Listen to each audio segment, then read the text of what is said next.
Good afternoon and welcome to the May 13th edition of Success by Association Live. This issue is sponsored by the Embassy Suites by Hilton Wilmington Riverfront and Wilmington and Beaches Convention and Visitors Bureau. We thank them for their steadfast support of AENC. Today's article is written by Mark Athaticus and is reprinted with permission. The article is titled Leading During a Pandemic: Paths to Innovation. Testing out new ideas can seem overwhelming right now, but there may be no better time to do it. Association boards are slow. Association projects are slow. Associations are slow. Plenty of myths are getting debunked in the COVID-19 area. There's no reason why we can't add to the myths of slowness to the pile. Last week, I checked in on a video conference hosted by the New York Society Association executives titled Navigating the New Normal, and much of the conversation by the collected leaders centered on the way things have sped up in the last 2 months. Lingering discussions about what projects to sunset have become firm decisions. Associations have ramped up their capacity for virtual events and have begun planning future meetings, anticipating that they'll likely be at least partially virtual, with greater potential to connect with more attendees outside of North America. Leaders are getting better and creative about new membership tiers and non-dues revenue, and boards are getting comfortable with setting strategy online and efficiently. We are seeing a lot of red tape in every industry just miraculously disappear. This is the time to try it. If it doesn't work, just blame COVID, said the conference's moderator, Gregory Offner. He was being tongue-in-cheek, but not entirely. We're seeing a lot of red tape in every industry just miraculously disappear.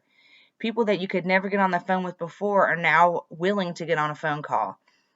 Lest this all come off of Pollyanna-ish, it's clear the newfound urgency is happening due to real concerns among associations about their survival now that their biggest revenue sources have quickly dried up. Asked to innovate, many might think that the goal in the current movement is to innovate a single whiz-bang revenue driver, but experts advise being creative in small ways. In a recent article for Stanford's Social Innovation Review, 3 leaders from the nonprofit consultancy Community Wealth Partners write that this is the moment for organizations to develop their adaptive capacity, looking at the likely environment in the next year and making minor but meaningful adjustments. Set short-term financial and impact goals along with plans for what you'll do if you don't meet them, they write.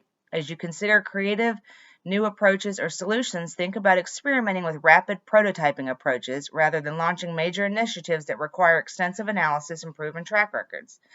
And sometimes innovations aren't the result of a particular project or initiatives, but changes in behaviors and expectations. And the Harvard Business Review, Professor Gary P. Pisano points out that efforts to produce a big response to COVID-19, such as a vaccine, have to work in tandem with smaller but meaningful efforts to change social norms about hygiene and medical treatment. Many improvements in medical outcomes have nothing to do with technology or drugs. They come from better patient management practices, he writes. Figuring out when is the best time to intubate a patient or whether to put them on their stomach rather than on their back is unlikely to make headlines, but it can lead to better outcomes. You don't necessarily need game-changing drugs or technology to change the game. You just need a lot of learning about what works and what doesn't in practice. Fast learning from experience will be critical. And the path to being creative may be smoother than you think. Last week, my colleague Ernie Smith noted it may be easier to take on ambitious projects these days with more remote work tools coming available, many of them free. It's unlikely that any of us will look back at this time romantically, but your outlook needn't be gloomy either. We've been thrust into a moment where leaders can demonstrate their creativity, test new ideas, and perhaps best of all, trust that people around them are more flexible and capable than they had previously imagined. That concludes our article. We hope you have a wonderful day.